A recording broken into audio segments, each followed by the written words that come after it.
दद्यादयानुपवनो द्रविणाम्बुधरा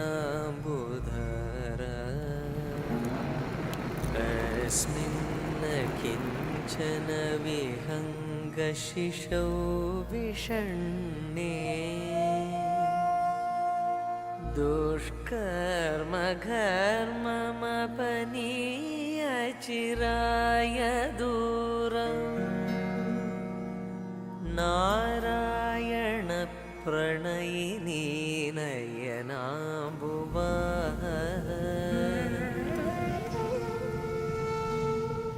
नमोऽस्तु देव्यै भृगुनन्दनायै नमोऽस्तु विष्णोरुरसि स्थितायै नमोऽस्तु लक्ष्म्यै कमला. Bhagwan, in order for people to give Diksha, at this time everybody is required to come here and to do a 21-day preparation course. What happens during the 21-day course? In these 21 days, we are basically trying to activate the nadis, to clean up the chakras, and to make the system responsive to cosmic energies. That's what we are actually trying to do in the 21 days. Once a sufficient amount of energy is released into the system, then you make it. Could you say a little bit more about the 21-day course? What happens there? Is it lectures? Is it a lot of meditation? What we are doing is, one is we are giving you some teachings, and the other is we are giving you dikshas to help you realize those teachings.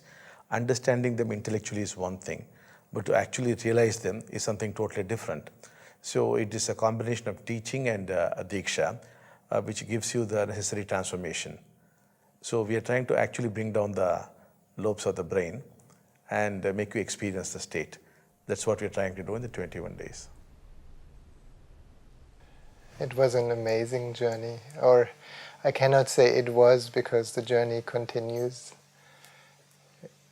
It was something in one way very well known and in another way so new. Like I used to be first a medical doctor and then a therapist and then a spiritual teacher. So the topics, especially in Samskara Shruti, were very familiar to me, and I have been teaching very, very similar to what I heard Bhagwan share and Anandagiri ji and Samdashini ji, and yet the big difference or the major addition is grace, is the direct experience of the teaching. And this has been going through all the three phases, that what was so amazing for me and so beautiful is that the teaching stayed very simple, very precise, directly to the point, and then the mind didn't need to figure it out. The personality didn't need to try and fix itself because it's impossible. But the opening to a space of grace where the divine, in this case in the form of Amma and Bhagavan, were directly showing the teaching as an experience. And that, for my old therapist mind, has been mind-blowing, because we worked so hard for years and years with meditation, with therapy, and yes, a lot of transformation has happened, but I would have never thought that it would be so easy. What I experienced was a relaxation that I hadn't known before. There was one moment in the process where the relaxation was so deep. And I still feel it with me. Yeah, it hasn't left me since. Just a a deep relaxation and oneness with whatever happens as it arises in consciousness. Hi, my name is Dr. Ruthie Grant. I'm a social psychologist and a professor of critical thinking and an author. And my journey to Oneness University began a year ago when I read The Mayan Calendar by Carl Kalaman, and he mentioned that there was this enlightened being called Kalki, who was helping people reach a state of oneness. And he didn't say very much, but it stuck in my head, and I said, wow, I've got to meet this guy. And I really didn't know what to expect. I just knew that I wanted that feeling and that I wanted to reach that state of enlightenment, and I wanted to put behind all my struggles and all of my anxiety and my fears and be in this state of happiness and bliss. And little did I know that you've got to go through all of your stuff to get there, and that it's a process. I came here with the goal in mind of bliss and enlightenment and didn't really think much about how I was going to get there. And it's been an emotionally painful journey, but an enlightening one, because I've, through the tapes and the Dikshas, I've gotten in touch with where a lot of the pain was coming from. It's happening a little bit at a time. A lot of my anxiety is going away. I'm not stressing out for any long periods of time. It's kind of coming in flashes. I'm getting more and more periods of grace. I mean, basically the process was a huge blessing, and I feel one of the greatest gifts in my life. And it was interesting because it took me, of course, through peaks and valleys, like I guess everyone goes through, but the comparing mind suddenly sometimes came in and wanted things to be more spectacular or more clear or more, visions and everything. Like the video we're making now, when I saw those videos in the beginning, they all sounded very outrageous to me and very special, and nothing like that was happening to me, not that I could see. And so that reinforced some kind of old thing in me, like, oh, nothing's going to happen to you, or yeah, like that. And I guess I needed to go through that to be open to, basically was a let go and a giving up, which I think is really the biggest surrender in a way. I came without any, knowing anything about the process or about Bhagavan or Amma or Pragyanandaji, and I felt immediately an openness to what is happening here. And that openness has been filled with a deep gratitude, and I would say a grace, especially in the last few days. I think it's good for people to know that there are peaks and valleys in the process. It's a pilgrimage, and in any pilgrimage you go through moments where you feel, I think I'll turn back. It's part of a pilgrimage, and it's been absolutely rewarding and nourishing for me to have spent these 21 days. The process for me, the letting go, getting rid of stuff, and finding out what is really you, that you're not really there, or whatever it is, it was really hard for me. It was really difficult, but it was really easy.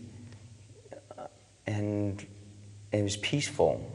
I had some terrifying moments when I had to the battle Rasputin is what I called it, and it was a huge thing that just actually really scared me.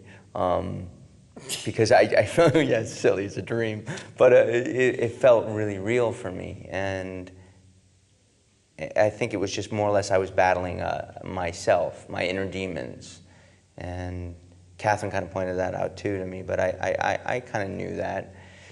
You know, you're dealing with different aspects of you that are scary, that maybe control you in different ways, or you felt controlled you or have power over you, and to let it go and let it be taken into the light is a huge relief, and it made me, you know, really appreciate what I've done over this whole process, and I really enjoyed it. It's very calming and very peaceful for me.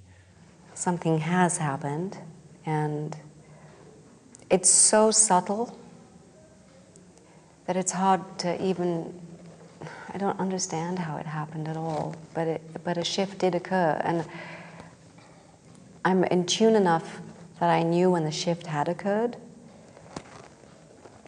but up until then was like hard, but it did occur.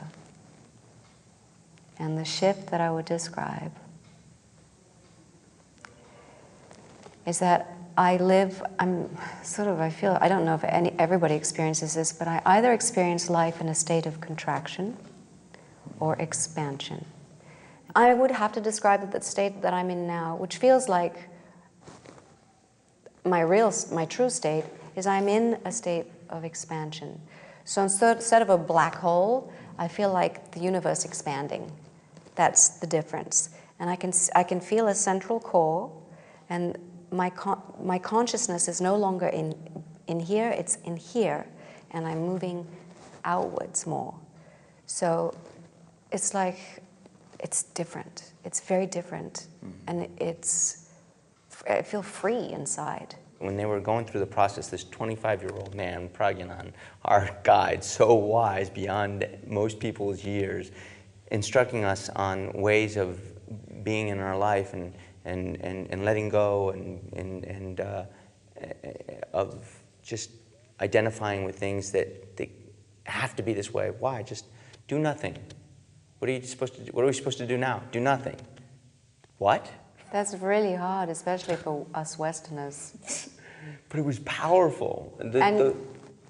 What happens in the nothing is that everything comes into the nothing in order to be dealt with. You need to do all these practices. If you don't do them, you're not going to make it. I've never found doing nothing so difficult, and this was the most difficult doing nothing I've ever done in my entire life. So challenging, but yet, I'm going insane. I was pacing in my room. I'm like, gotta do something. She's going insane. I'm sleeping. I'm like, oh, I can't even wake up. Why is it like this? Well, you had that too. You couldn't wake up too at certain part. No, but I didn't sleep Not like me. you did. No. But what was powerful is that your body really does recognize that this is the way to do it. Yeah, well, didn't I make you feel better when I said it's your nervous system knowing how to integrate the work, and it will do it however it needs to do it. It's like what you do. You said I did it like a crazy person, and you did it like a person in a coma. It's two very different Which things. is what your body would do if you had major surgery. It needs the rest. That's what Catherine said to me at one point, and I went, oh yeah, that does make sense. And it did feel like I was getting rewired and things were getting changed, and I knew that I was also thinking about that too. But then I had to try to let go of that even. So it was really weird. So I feel like we're at the threshold of a completely new life. And Bhagavan just said, wait till you see what happens when you get back. It's so beautiful. It's a great way of looking at life, being more positive about it, and spreading more love. So if that's the least that happens from this, then well, that's huge. Well, I always felt like we've both been blessed with being in a position like a public persona, being in the working actors, being in the field that we're in. So I always felt there was a huge responsibility with that. If you're famous, then you're automatically a role model for people, and what does that mean? And so I feel like we will be able to activate being role models that can actually transform people. So that's the whole point. Otherwise, what are we reflecting to people? What are we offering them? That was Nothing. even kind of like what our show that we had done was. If we had had this in there, maybe we would have continued and done more. Or maybe we just go on to something bigger anyhow. Why not? It's a divine plan, and I feel like we're connected now with what we really came to do on this planet, and I'm excited to see how it's going to evolve. I really am. Yeah, me too. No matter where you've come from or who you are, and how you've connected to the divine, or whether you have connected to the divine, this is a place for you to know yourself and to know the Creator and your God.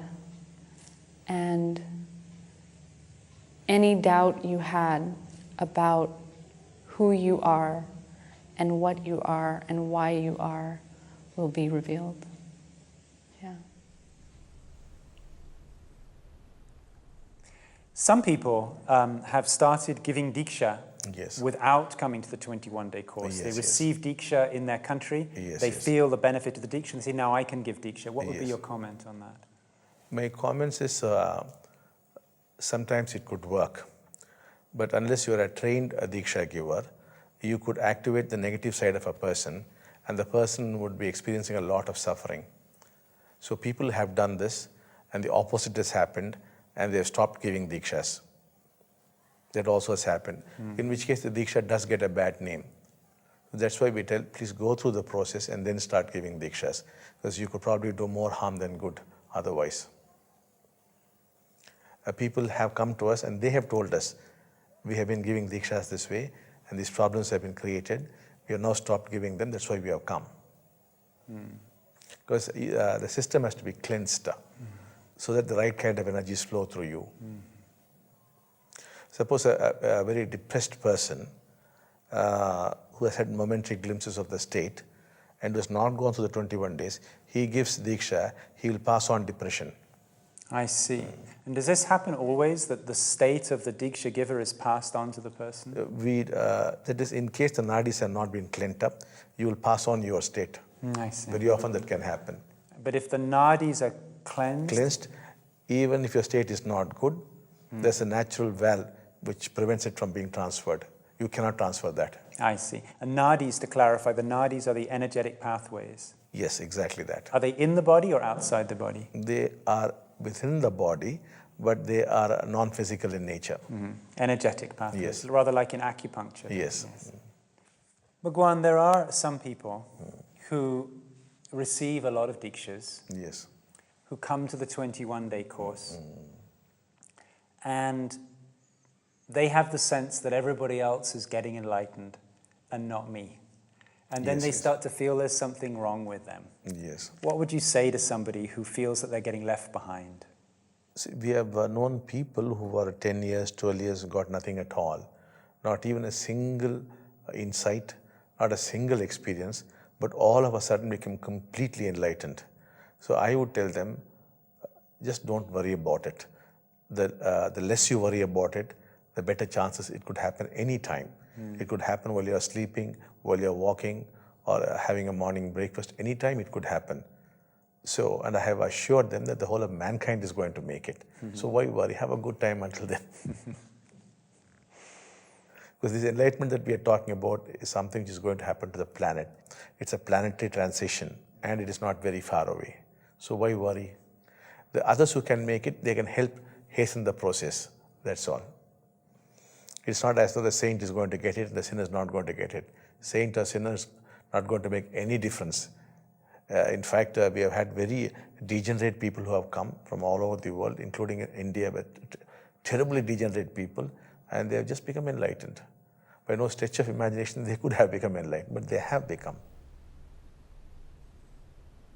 One of the things that I tell people when I do public programs, which I'm doing with the Diksha now, but also really wanted to express to our group when we have group meetings, is that it isn't what you experience when you have a Diksha that's important. Don't look for stuff there, but look for how it's affecting your life from that time on. Because some people feel a lot when they have a Diksha, and some people see things and hear things and cry and laugh, and other people feel absolutely nothing, have no real experience on a visceral level or anything like that. And yet, even those people, a couple of whom are very close to me, had no experience, and I had all kinds of experiences, and their life just shifted so dramatically. Their way of being at work, their interactions with their family. So look for what reverberation the Diksha is having in your life, not what happens when you have a Diksha. It's very easy to get seduced by wanting phenomena like that. But that isn't what it's about. It's about becoming more whole and experiencing your life becoming more whole in your connection to the whole creation. Bhagavan, some people in Western countries feel that the course is very expensive. Yes, yes. And I understand that the fees that you're charging are different according to which part of the world you come from. Yes, yes. It depends on which part of the world they come from. Yes, so people from America or Western Europe would pay Yes. more than people from Russia or Africa. Russia or Africa. Yes. Africa is totally free. Totally free, yes, yes. There are countries I think for Indonesia it will be totally free. But even now, 90% of Indians, they have only free courses. Yes. Only 10% of them are being charged.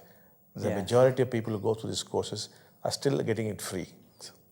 See, what's basically happening is, since 90% of the courses are free, the remaining 10% will have to subsidize for them, you know.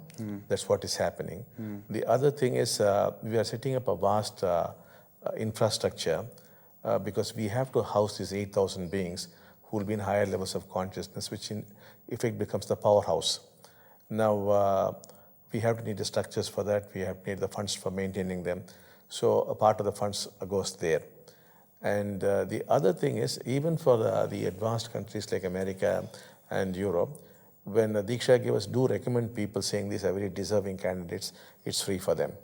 It's not that all Americans and all Western Europeans are charged, but not much publicity is being given to this, because in that case, then there will be a lot of people asking for that. Yes. But whenever there's a deserving candidate, he or she gets it free. But unless we charge, we will not be able to create this infrastructure for the future, which is going to be the powerhouse. So it becomes very essential. And in fact, we are going slow because of want of funds.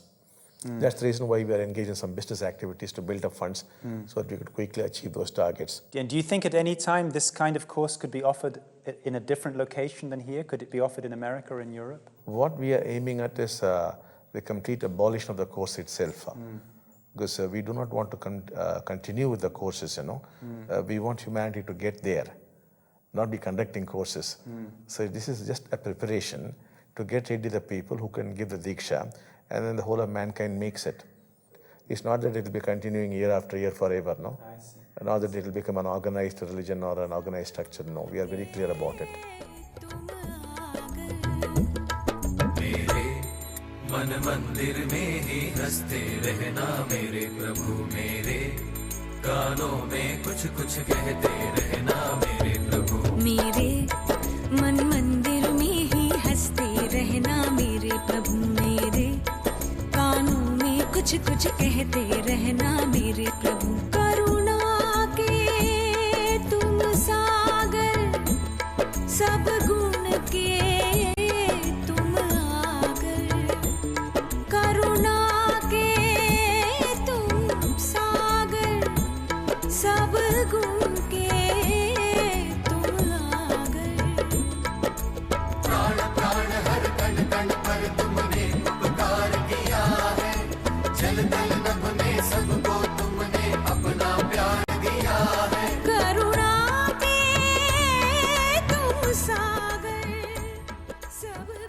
Bhagavan, during our visit this time to Oneness University, we've been hearing and seeing a great deal about the 100 Village project, which I understand is actually overflowed to more than 100 villages.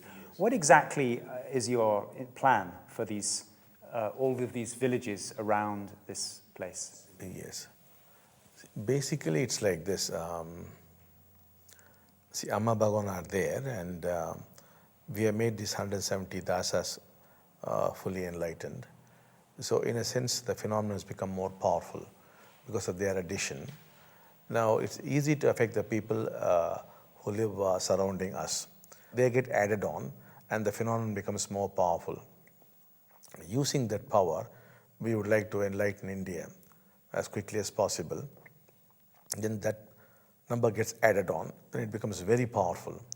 Then at that point of time, the Diksha givers in the West, wherever they are, through just a single Diksha, they can make the Western world enlightened. So that is our, it's like stepping up the power gradually in phases. Like if you have to start a huge electric motor, you can't straight away start it. It is a small motor, use that to start a bigger one, use that to start a bigger one. It goes on like that. That's how you could start the big motor, you know. So ultimately the idea is that in the Western world, the Diksha givers, they should in a single touch in less than 3 minutes give enlightenment. Because that is now already happening in the villages now. We believe the same thing could be replicated in the Western world. So the Diksha givers are settling down all over the world now. But to empower them, they might be enlightened, but they may not be able to give enlightenment. For that, the whole country has to become enlightened. India, because in this land we have prepared the people for thousands of years, so they can tune into it very easily. And to make India enlightened, we have to make these villages enlightened. So that's the work which is now going on.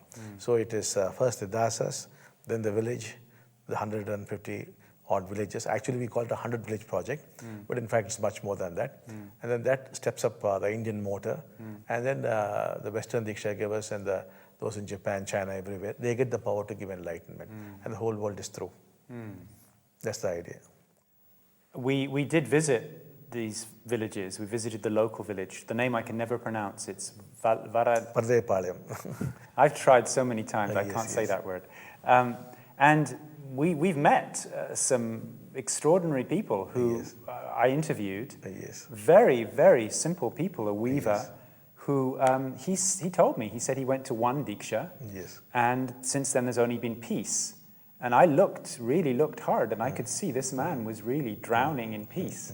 Have you noticed, as more and more people are shifting in consciousness, have you noticed, or has anybody noticed, changes in the social fabric of the communities, in the way people behave?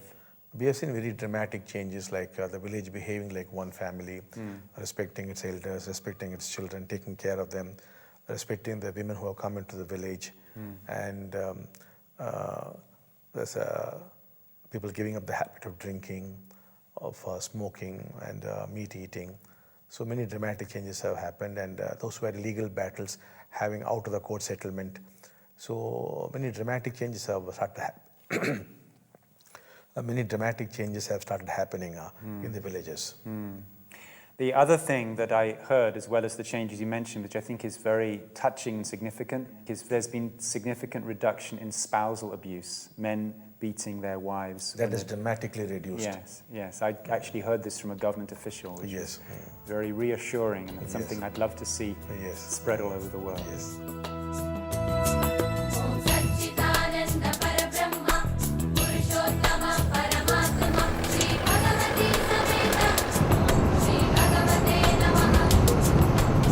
So, another adventure. Yes. Where are we going today? We're going to Vardepalam. It's the village where we started this work. And when we moved in here from Satyaloka, in that village we started a spiritual activity. So you were living there before coming here? Yes. Okay. So, by coincidence, the land you bought was actually close by to the village in this area that has the worst problems, social problems for alcoholism, spousal abuse, and poverty. Yes. Okay. So you took on a tough project in that way.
So what's the 100 Village program all about? The vision of this project is to create a community of people living in a state of oneness. So we are working on the people of these 100 villages who are around close to 100,000 people. And we are giving them dikshas regularly and raising their levels of consciousness. And the idea is if we can create this community where every single individual living in these 100 villages is in a state of oneness, experiencing a state of oneness, feels connected to everything and everybody around himself or herself. That's going to have a very profound impact on human consciousness. And that can lead to a dramatic shift in human consciousness all over the world. How successful have you been so far?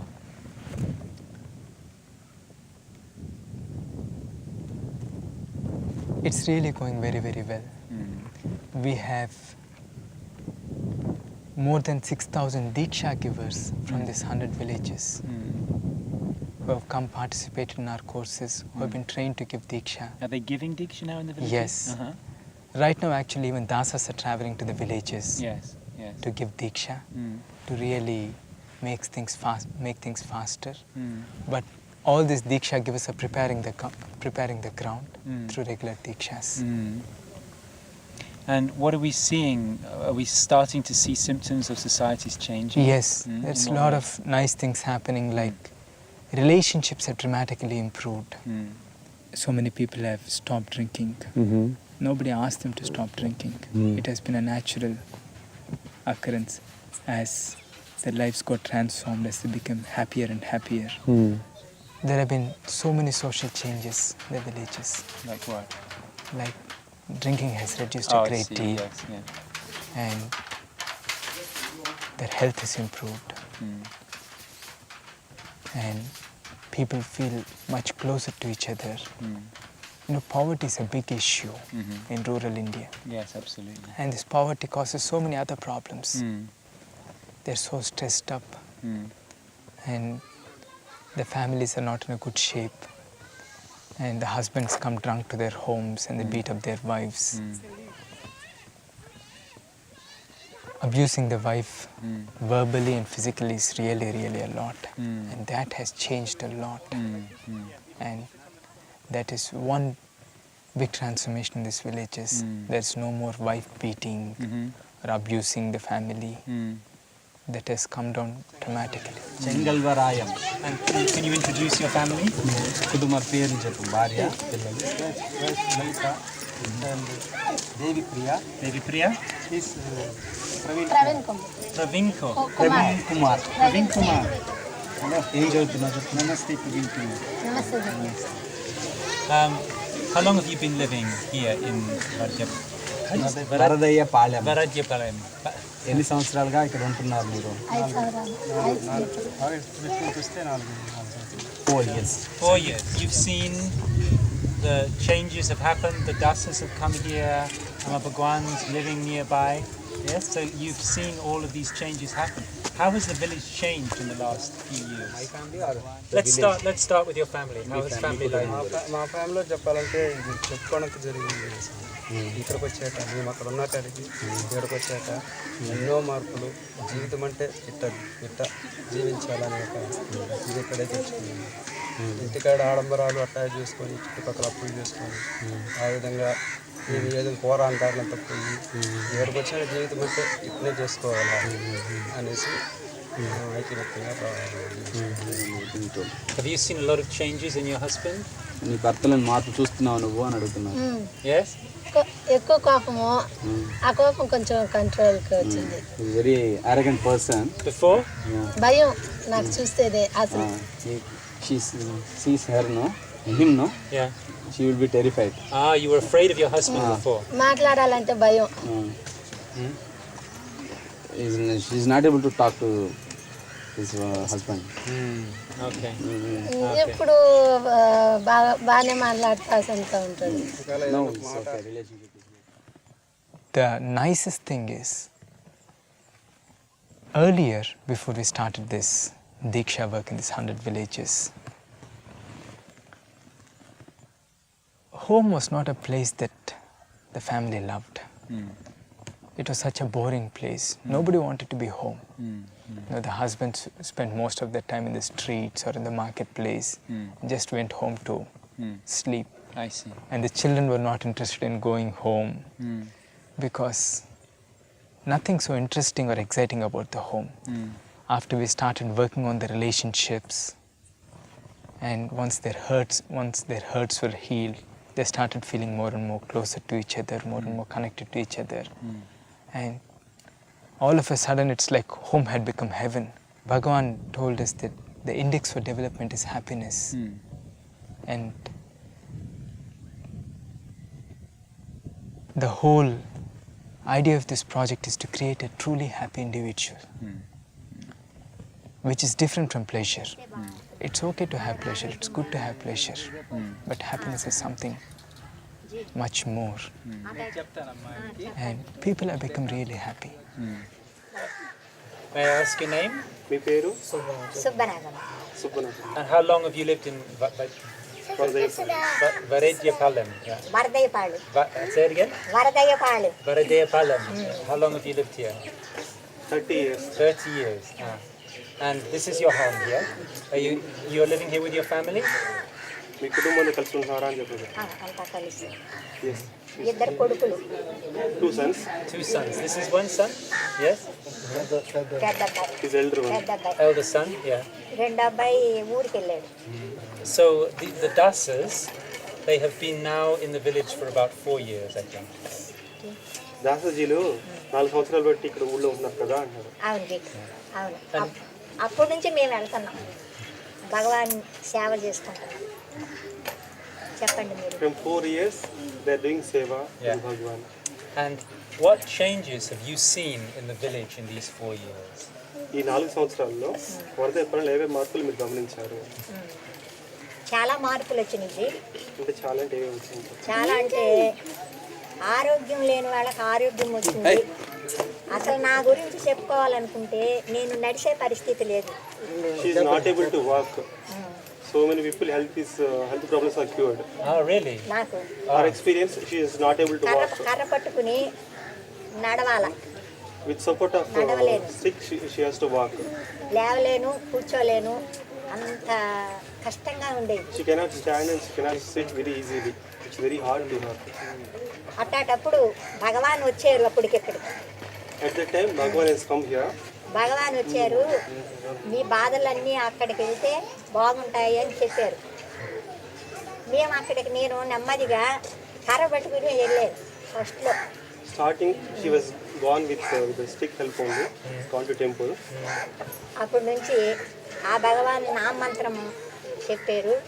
నామమంత్రం చేసుకుంటూ భగవాన్ని కొలుసుకుంటూ ఎప్పుడూ రోజు నెమ్మదిగా ఇంటికి వచ్చేసి ఇంటికాడే కొన్ని రోజులు నడవలేము కదా, నడవలేమని Regularly she was doing the నామజపం. ఇంట్లోనే నామజపం చేసుకుంటూ కర్ర పట్టుకోలేకుండా నడవగలిగేది. బాగా వచ్చినాయి. అప్పటి నుంచి ఆలయానికి రోజు వెళ్ళేది. She was going to the temple. What is your state? మీ స్థితి ఎట్లా ఉందో చెప్పండి అవ్వ. స్థితి మహాదీక్షకు వెళ్ళాను కదా, అది మహాదీక్షకి పంపించారు. మహాదీక్షకి వెళ్ళిన తర్వాత పిల్లలమ్మ మీరు పక్కకి రండి. మహాదీక్షకు వెళ్ళిన తర్వాత అక్కడ భగవాన్ దర్శనం చేసుకున్న తర్వాత అది చెప్పలేని ఆనందం. మనసులో ఎన్నో ఈ ఆలోచనలని ఏమీ లేవు, ఎంతో అనుభూతి, మనసులోనే ఆనందం. కానీ మేము ఏదన్నా అనుకుంటుంటే పిచ్చోళ్ళు అనుకుంటారని నాలో నేనే ఆపుకునేది. వీటి మాదిరిగా ఇంట్లో వాళ్ళు కూడా ఏంది అంటారేమో అని భయం. అంతేగాని నాకు ఎప్పుడూ ఆనందమే, ఎప్పుడూ సంతోషమే. మేము మహాదీక్షకి వెళ్ళక ముందన్నా కొంచెం ఏదన్నా కోపం ఉండేది. ఆ కోపం కూడా లే, దుఃఖము లే. భగవాన్ తీసేశారు దుఃఖాన్ని, కోపాన్ని అంతా భగవాన్ తీసేశారు. సంతోషాన్ని ఇచ్చారు, ఆనందం ఇచ్చారు. మేము పని చేసుకుని ఎంత ఆ రోజుకి చేసుకుని బ్రతికేవాళ్ళం, అదే తృప్తి, ఆనందం, సంతోషం.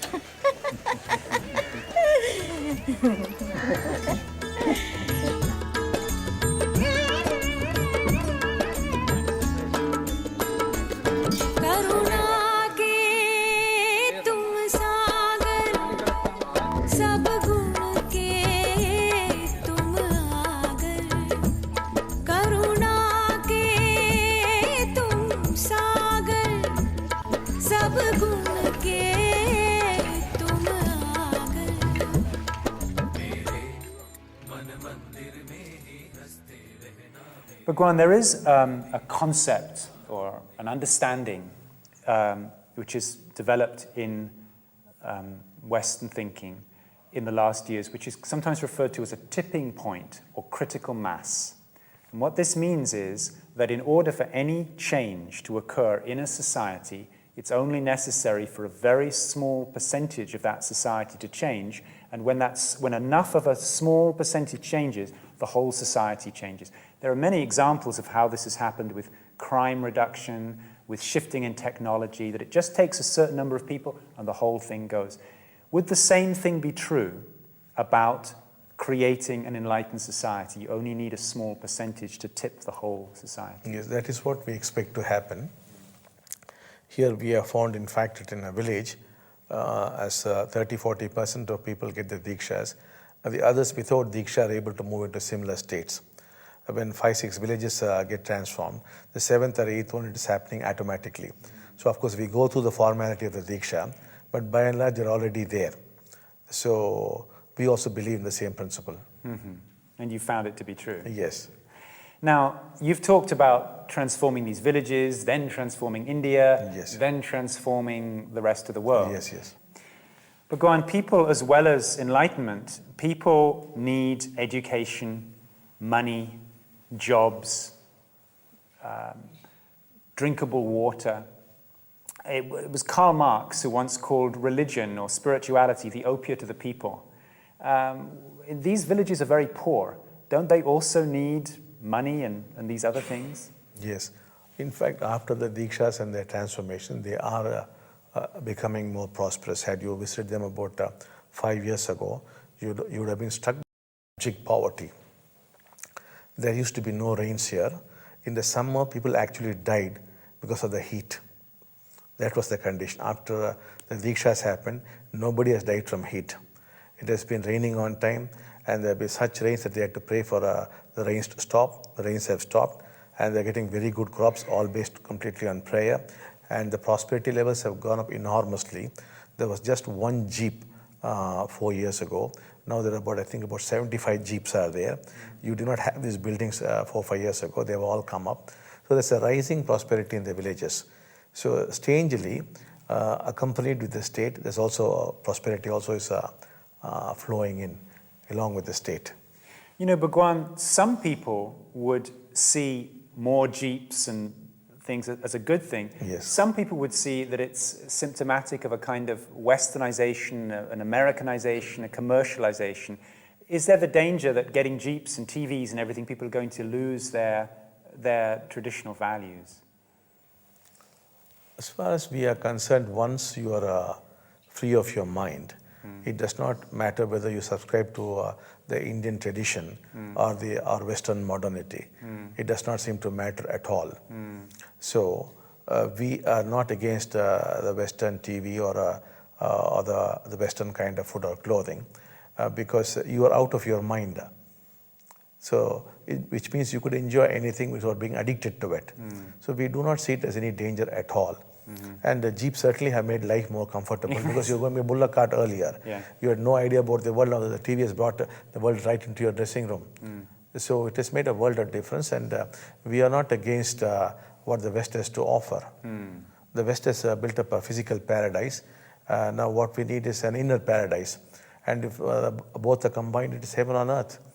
What's the point in just merely being enlightened but rolling in abject poverty? Yes. It doesn't make sense. I want to talk to you a little bit more about society and particularly about politics. Politics in most parts of the world is dominated by people with a lust for power. Yes. So you have to really, really want power in order to get into a position of power. Yes, yes. And this is usually accomplished by getting the financial support of wealthy backers, which are very often have commercial interests. Yes. These backers are large corporations. Yes. So really, to be straightforward about it, I think in many countries, politics is dominated by a form of kind of legalized bribery. Yes. That a corporation can pay for a politician, the politician then has an obligation to reward the corporation. What effect might what you're doing in these 100 villages and beyond have on politics? Is there another way we could have politics than what we're seeing now? We are talking of the golden age where people would be totally transformed. When we say they would be transformed, what we mean by that is they would no more engage in self-centered activity because the self is gone. You only live for the whole of mankind. So these are the people who would be in politics. Politicians who are not self-centered, who are not narrow-minded. Similarly, bureaucrats and technicians who are not self-centered, and spiritual leaders who are not self-centered, because they could also be self-centered, and businessmen who are no longer self-centered.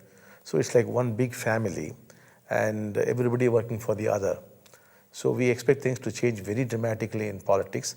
The result would be actually power would percolate down to the level of the common man. So such dramatic things are most likely to happen because nobody is going to be after power.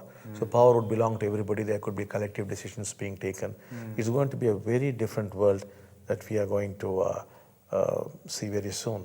I think there's a lot of people who would be very interested to hear more about that. What do you mean by power coming down to the common man? How would things get done like that? See, all this work we do because we have a roadmap. Now, in this roadmap, we actually see certain strange forms of governance coming, where decisions are not taken by the Senate or by Parliament, but by the people directly. How it's going to be done, we have no idea. Like the ancient seer said, when the iron bird flies in the air, they could not conceive of the aeroplane. Since we are not politicians, we don't understand what we are seeing. But what we see is there does not seem to be something like a president or a prime minister or a parliament, but somehow there are some executive officers who seem to obey the people's will. It looks like on every issue the people would be deciding. Now how they would decide and how it's going to be made into law, we are not very clear about it because we are not seeing it happen.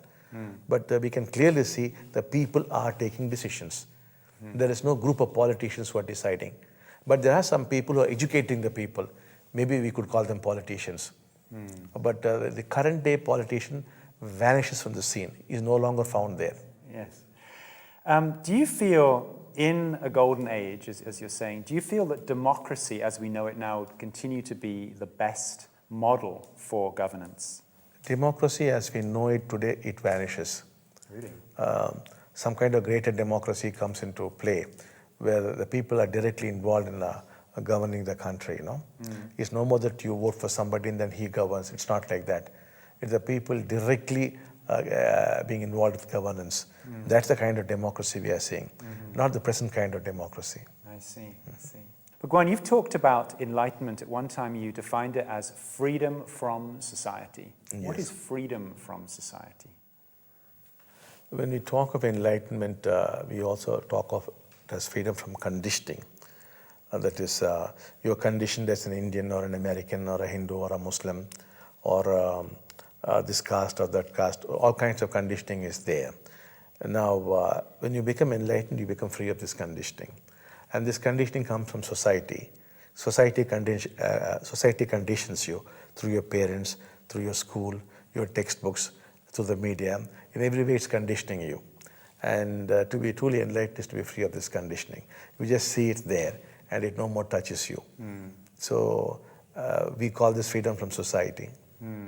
Means it's rather like, I suppose, to be in it, but not of it. But not of it. I see. Yes. You understand it, you know it is there, but it is not that you have to be terrified of that. You have got to obey it, and it will force you to act the way it wants you to act, because you know it is making use of you. I see. Bhagavan, we'll talk about this a little later, but there are all kinds of things that are really don't look so great in our world. Environmental degradation, tremendous social injustice, where some people are really used commercially by much richer people. And this gives rise to different kinds of activism. People who see the problem and want to do something. And this ranges from demonstrations, with placards, to strikes, to using the media.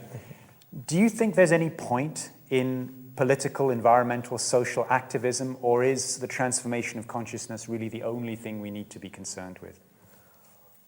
So I do not oppose this kind of activity. I would say it is useful, but still all this activism is still only within the framework of the mind. So all that you could do within the framework of the mind, well, go ahead and do. But then you have to realize there's a limit to it. You have to get out of the so-called framework of the mind, which means you have to get out of the self. As long as the self is there, you're going to have these problems. Maybe you could rearrange the furniture within the prison, make it more orderly. That's all you could do, and it's welcome. But the ultimate solution is you have to raise your level of consciousness. You have to become a different human being. You have to be rid of all self-centered activity. Unless that happens, there's going to be no real transformation. But until then, we'll go ahead, decorate the prison, put it in order. So what you're saying is that social activism is useful up to a certain point, but ultimately the solution is a change in consciousness. Yes. Rather than moving the furniture. But these are only a small-term or short-term arrangements, yes, which can help up to a point, but not beyond that, because the self still remains. And as long as the self is going to be there, there's going to be division. And where there's division, there'll be conflict. And conflict is misery. So you're not going to be free of it. So you have to rid yourself of the self. I see. I know that there have been a number of different leaders of indigenous people who have visited here over the last months. Yes. They seem to hold a special place in your heart. Could you speak a little bit about these indigenous people from New Zealand, from North American tribes, from Peru, from all over? Yes. One thing is I found that these people make it very fast. And I believe they are basically destined for that. That must have been their lifestyle centuries ago, where most of them were in an enlightened state. So I don't think these people could really be happy in terms of the modern frameworks that we have created. So the best thing is to get them quickly enlightened. So that's why I'm at them, and they are making very good progress. My name is Tom Ross. I'm from the Pijutazizi Gapi Makocha in Minnesota, and that means the place where they dig the yellow medicine. The hope that I see through this oneness, that humanity can change itself, that what's going on in the world can be changed or redirected, fills me with a deep sense of awe at the strength and the divine power that is flowing through every one of us and is being brought to the fore through this 21-day process, plus the hope that we don't have to end up, the world doesn't have to end up in a catastrophe before it begins to realize that it needs to change much of what it does, much of how it sees itself, much of how much we are a part of creation, and that creation was not made for us, but that we were made to be a part of it. That sense coming from out of this process has been really deepened in me, and takes the sense of the profound just leaves me in awe. Amazing. It's been amazing. And again, I just say, I'm very deeply grateful. Hamidakiapi, chante waste na pechuzapi, Srintenau kimacha na ihangtuan na kota isi chagu la kota. My name is Serene Thenau. Can I greet you all with a hearty handshake and a good heart? And I come from the Ihangtuan Dakota Oyate and also the Sichangu Lakota Oyate, and those are the tribes that I'm from. I have many visions now for my people, and I always have since I was a young girl. I've known that as a people we were going to rise above much of the oppression and pain and trauma. I didn't know how that would all happen. And I see all of the different cultures and all the different people who come here. I see that as a revitalization of the ancient cultures. That's what it is. It brings us closer to our ways than we were before even. And so I feel so much closer to ceremony, to relatives, to family, to the earth. And I know that I'm going to bring that back with me, and others are going to come here as well from our tribe. And from native peoples all over the world, people all over the world. It's going to keep rolling and rolling, and it's going to affect everybody. And the vision that I have for my people is one of reclaiming that spirit, reclaiming that language, reclaiming who you are and the essence of who you are. It's in our prayers and it's in our songs. Now instead of just singing it and saying it, we'll be living it. So that's a powerful vision of healing that I have for all people, and especially my heart and my people. The other particular social group I wanted to speak of, where there has been some very touching transformation I've been researching for the Diksha book, is in prisons, where there's one man, maybe you might remember James Beard, who came here with Lindsay Wagner. And he's been doing a lot of work with Diksha in prisons and seeing very, very touching results. What's your thought about people who are imprisoned? When I look at these people, there's tremendous love for them. That's why I give a special powers to people who work in jails to go and help them out. And many prisoners who are released from jail, they used to come straight here to thank us, and they're well settled in life now. About 4 years ago, I started an organization for families that are struggling with domestic violence. And having grown up with it myself and my family when I was a child, it's very dear to my heart. I also know that it doesn't have to be. I also know that it's not hopeless. And so from my knowledge and my evolution and my growth in my life, I wanted to share what I've learned and the things that have helped me with others. The program that we have, I work with a man named James Beard who teaches a domestic violence rehab program in the LA County jail system. And we team teach in our support group meetings that we do. One of the families that we've worked with for 3 years, they've been coming religiously. They are the family that has demonstrated the most determination, every one of them. And it's a father and a mother and a son.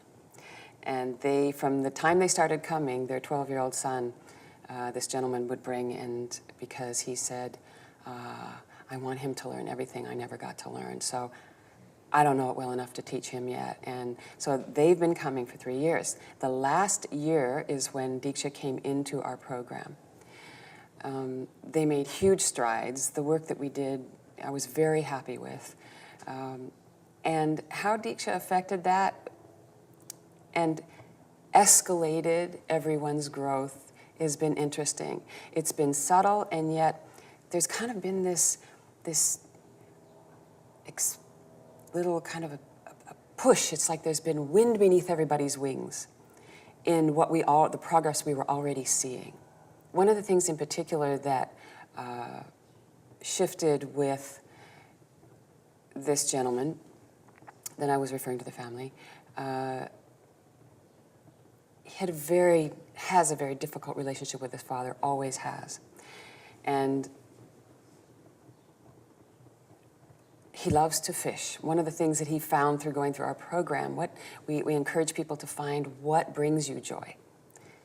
Focus on doing that. Don't wait for joy to come to you. Do what you know brings you joy. So he found out that he loves to fish and that it brings him a lot of peace. And his father has incredible fishing equipment who we would never let him use. And from the time this gentleman started taking Diksha, just subtly, without any effort at all, his relationship with his father started changing. To his own surprise, he just saw that whatever was shifting in him was causing some kind of an energetic shift, or perhaps a transgenerational energetic shift, who knows? But the fact is, when he would come to see his father was more open with him, and he wasn't really doing anything different. And one day, his father said to him, I hear you're doing a lot of fishing, you know, because his father he's been kind of ill, and he said, if you want to use my equipment, it's in there. And he came to work one day, sorry. It's really beautiful to see some of these really quick and exponential jumps in somebody's evolution. And needless to say, after 3 years of us working together, we've all gotten kind of close. So it's almost like, my family has shifted, and which I've seen a lot of that too. But it just brings me great joy to see how the Diksha comes through us and to others, and through them to others who never even heard the word, like his father. My name is James Beard. I'm an addiction specialist, and I work in the county jails in LA, and I have about 96 men who are domestic violent offenders that are in the process of changing their lives, and the results that we're getting are absolutely phenomenal. These men are going back to their families and understanding what a man really is and what violence is and how it's not really necessary. It was a great transition as far as Diksha is concerned, because we would meditate every morning anyway, and I'd help them center and clear their minds and basically put into their consciousness what they want in their lives, okay, and learn how to dream and goal set. And so when I went to India, the changes that I experienced were profound. And so when I came back to the jail system, I began to give Diksha to my inmates, and then I really began to see how powerful it was. That experience for me was rather profound as well. To give you an example of one of the situations, in the county jail system, it's racially motivated. Blacks, Hispanics, and whites, they don't sit together. They're not in the same cells together because they're basically warring with each other. In my particular program, there was one gentleman who was extremely violent all his life. I mean, violent to the point of just violent with other men as well as women.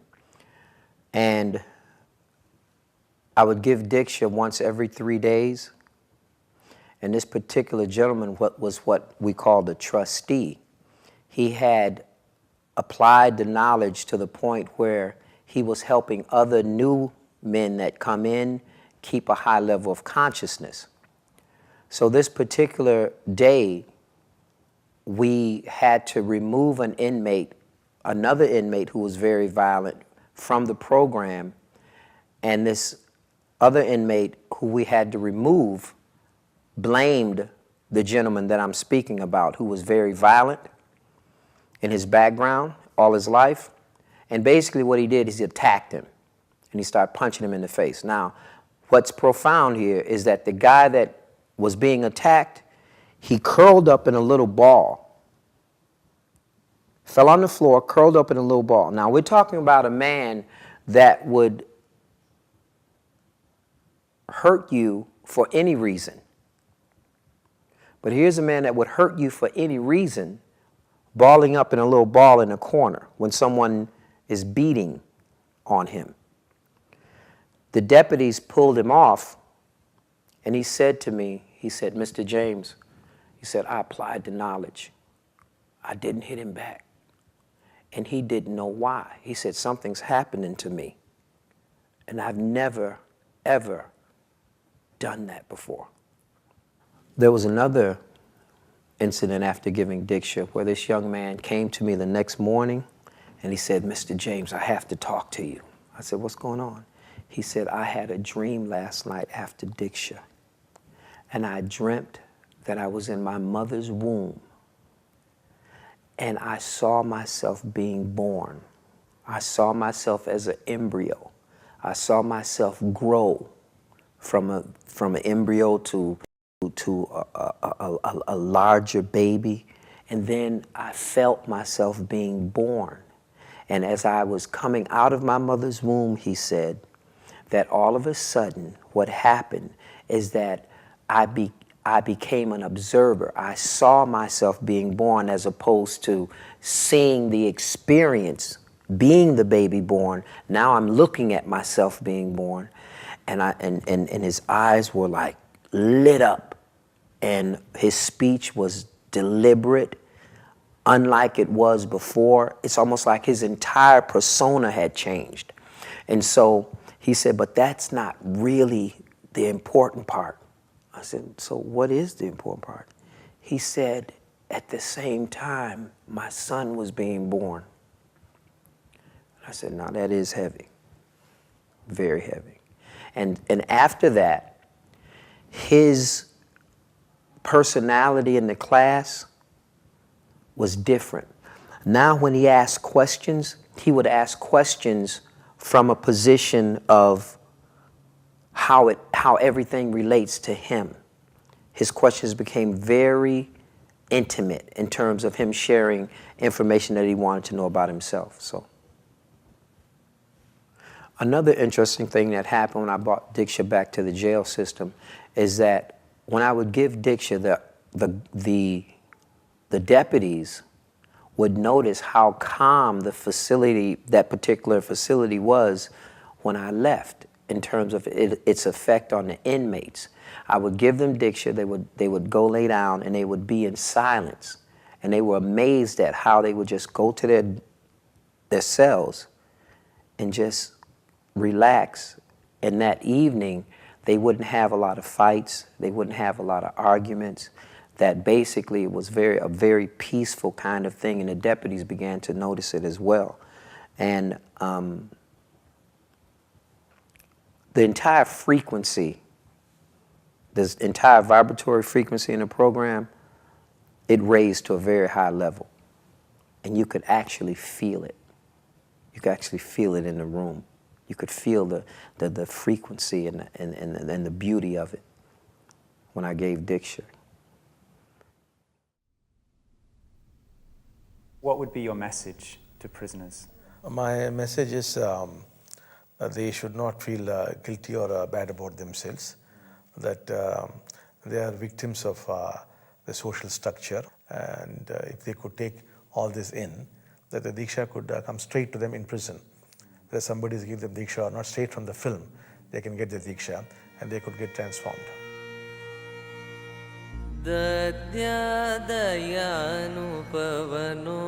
द्रविणाम्बुधर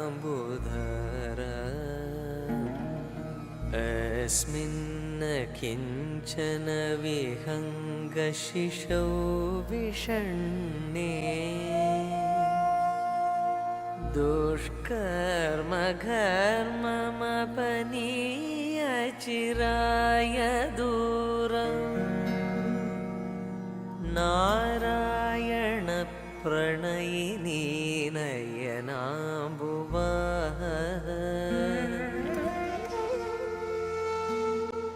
नमोऽस्तु देव्यै भृगुनन्दनायै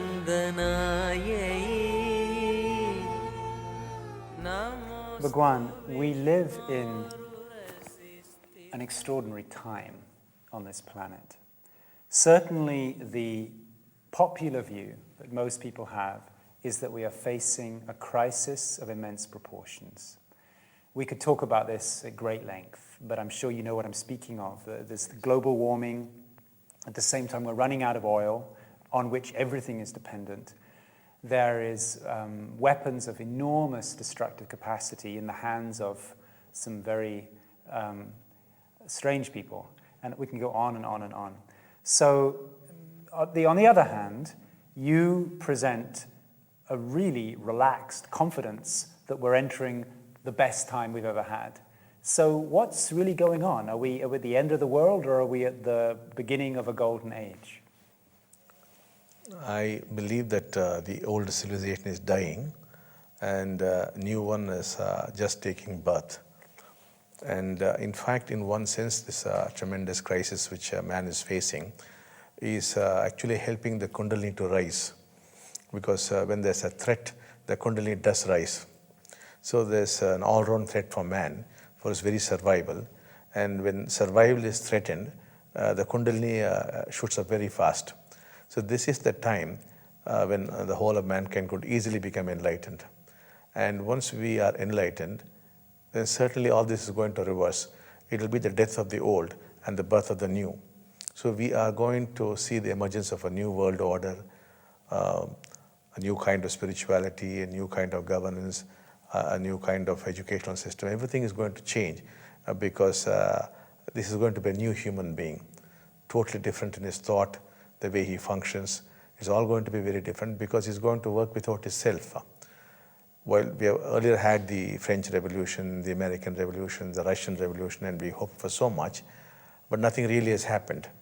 The misery continues. For the simple reason that we could not get over the self. The self is at the root of all mischief and all misery. And we are not talking of an age where man is going to drop the self, where we are going to become one family. Now, once that happens, we can see people only cooperating and not competing. And once cooperation starts, then all good things are going to happen. And the very experience of existence is going to be very, very different. One which is full of joy and happiness. And how could joyous, happy people create a miserable world? It's just not possible. So it's going to be a great new world. Bhagwan, do you know for sure this is going to happen, or are you being optimistic? As far as I and the Dasas here are concerned, we are sure it's going to happen because that is what we have seen. But the problem is when we see something into the future, the future is full of possibilities. We are obviously seeing one possibility. And from that point of view, you might say we are being optimistic. But as far as we are concerned, to us it is very real. We see the definite thing there. So it's most likely it is going to happen. But the problem in the future, as I told you, was it's full of possibilities. So we do not want to look into the other possibilities. We want to look into this possibility. And by all of us coming together and working together, I think there's a great chance it's going to happen. What about the threats to the environment, specifically global warming? Yes. Even if these shifts in consciousness come, which you're describing, yes, what are we going to do about the planet getting warmer and the ice caps melting? See, basically we can trace it all back to human greed. And greed itself could be traced back to the self. Now, with the self having disappeared, there's no place for human greed. And there is this tremendous love for nature and concern and care which naturally comes about. So there's no question of anybody damaging the planet or exploiting the resources. That would simply vanish because there's nobody to do all these things. But some people would say, Bhagwan, that the damage has already been done, that we've released so much carbon into the atmosphere that it would take thousands of years to get back to a balance again. We have also noticed that at the village level, when the level of consciousness has gone up, we find the environment behaving very differently. It's as though the environment also is getting rejuvenated and it is becoming healthier. So we believe with the rise of human consciousness, we should be able to reverse a lot of this damage. That's why we are a bit relaxed. You're building an enormous temple here. Yes. I believe it's more than 100 feet tall and has the capacity to house thousands of people. Yes. What is the purpose of this structure? The basic purpose of, first of all, the structure was revealed to us. Nobody sat and thought about it. I just asked an architect to design it, and the moment he took the paper and the pencil, the building flowed out. And this building has been seen by people many years earlier, even before it was conceived of by us. So this building has been appearing in people's visions, dreams, and it has been helping people a lot. We had somebody from Russia who was wanting to commit suicide. In the dreams, he saw this vision, and then the depression went out of him. And we were searching all over the world as to where this building was. Finally, he came here and saw the building. Now, this building is being built to house about 8,000 people, all in very high states of consciousness. Now, it is our strong belief that if 8,000 people were there to be in a high state of consciousness, in a structure like this, then it would be very easy for man to not only become enlightened, but to remain enlightened. That is the whole idea behind that structure. And that belongs to the whole of mankind. People would be drawn from all over the world. It's a structure for man. It does not belong to any particular country or anything. It's a structure for the whole of humanity. When people come to this temple, yes, what is your vision of what they would, visitors, what would they do? The visitors who come there, they could see whatever God they're worshipping in whatever form they want, in case they want to see. But they could simply deepen their states by just visiting the place. You're anticipating larger courses happening over time? Yes, we anticipate that. And these courses, are they attracting people from all over the world or certain countries more than others? Now it has now it started attracting people from all over the world now. Now we have people from the East are coming in large numbers. As well as America and European countries. And European countries. So how can we help? Besides giving Diksha, besides receiving Diksha, what can a human being do who cares about this planet? One is at a practical level, the politicians and the activists, whatever they are doing, could help. But as an ordinary person, the way one could contribute is, if there's a reduction in violence inside him, it would naturally reduce outside. There's a reduction of conflict inside him, there would be a reduction of conflict outside. So every human being must try to transform himself. As he transforms himself, the world would get transformed. After all, the world is only an outer reflection of what is going on inside. So what a human being can best do to serve the planet is to take care of their own... Of his own family, his own relationships with his wife and children. If he can do these things, he's going to contribute to world peace. I see. So how are we going to persuade a lot of people to do that? I mean, of course, the people who are here are already interested in doing that. Yes, but I think there's also a growing awareness among people. People whom we thought hitherto would not be interested in these kind of things, we find that they are getting more and more concerned. I think because there is a general threat, I think people will respond. It brings people together. Yes, it brings people together. So my name is Annette Karlstrom, and I was invited here on this primetime television show in the release of my book that has just come out in a DVD film, which describes my journey into inner freedom and joy, and how I met Amma Bhagavan in India, and how this phenomenon Diksha has changed my whole life. So I'm being asked to share my experiences and also to give Diksha on live television in Sweden. And it's the first time that Diksha is being given on live television, so it's very exciting. Okay, Annette, I'm really excited. What is a Diksha? Well, Diksha is really a phenomenon of sort. It's an energy transfer, and it's designed to awaken your inner divine self in a way that is close to your nature. So you will experience it in a way that would be natural for you to experience, for you to get in contact with your God inside. Wow, and we're doing it in live television today. You can close your eyes and just focus on your heart. And I will sing in the Diksha as well as putting my hands on your head. Praying for your divine self to awaken. Manata Shri Jagadata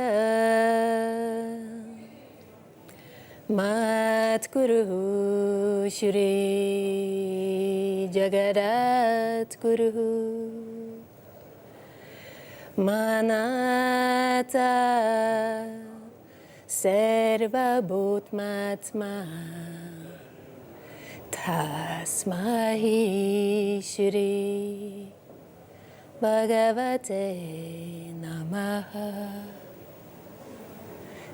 This television program is the beginning of a new level of awareness, of being able to spread this on a larger scale and just sharing that it's here and it's available. So it's not about telling everyone you have to try this. It's just something that has changed my life. And to be able to share of that experience, that's what's so wonderful, that people really are interested in hearing about it. Bhagwan, if you had just 2 minutes or 3 minutes to speak to the world, whether they're receiving Diksha or not receiving Diksha, whether they're open to Diksha or not, if you just had 2 or 3 minutes from the way you see things to speak to humanity, what would be your 2-minute sound clip? See, some people have said it takes eons to become enlightened. And I would say, you've already been around for eons. All the preparation is over. Now is the time for us to really make it. We have been building a huge mansion over the last few million years. I think now the time has come to enter the mansion. And I am full of hope that man is going to make it. And people should not lose hope. People should not feel too distressed. And I think they should become more positive about the future of mankind and the planet. A new civilization is taking birth. I won't say it's going to happen, I would say it is already taking birth. I wonder how to address you all as my brothers, as my sisters, as my friends, as my family members, or an extension of my own self. I am very happy to see so many distinguished guests, devotees, and all others present here. I am sure we are in the midst of a transition from one civilization to another. Our thinking methodologies are changing. The coming times are going to be hard. It is obvious. But on the other hand, if we understand the current world scenario and the times we are living in, then it is possible for us to cope up with the changes that are going to come. We see an emerging civilization, a new emerging civilization, a civilization which will bring along with it new family styles, changed ways of living, working, and loving, a new economy, new political realities, and beyond all this, an altered consciousness as well. Pieces of this civilization already exist today. Millions are attuning themselves to the rhythm of tomorrow. Others, terrified of the future, are engaged in a desperate futile flight into the past and are trying to restore the dying world which gave them birth. It is the dawn of this new civilization. The golden age is the single most explosive fact of our lifetime. humanity faces a quantum leap forward.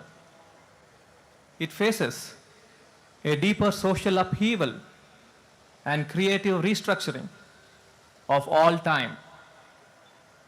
Without clearly recognizing it, we are engaged in building the world's first golden age.